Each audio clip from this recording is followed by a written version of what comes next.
All right, in the event that replacing that back display still did not get it to work, that ribbon that I told you about inside there, it's possible that that came disconnected from the inside of the register as well. So I will go through real quick here on how to get that replaced. We do have to take it apart. So there's going to be 4 screws that we're going to need to take out in each corner, and then another one along the side of the register over here. I'm going to go ahead and get these all unscrewed here.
Now that one's still in there, but we'll be able to still get the top on.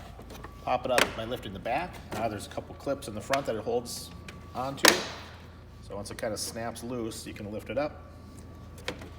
And we are going to be looking at this connector right in here.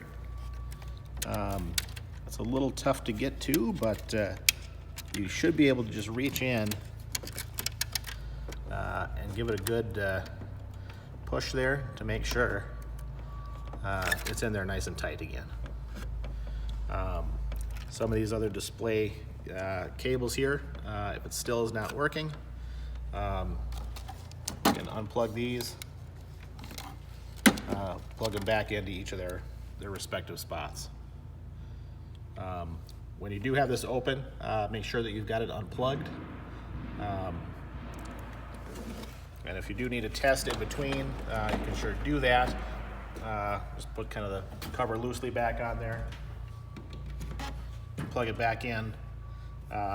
Check your connection, make sure everything is working. Just go through the process for each one of those ones that you disconnect and reconnect. And you should be all set.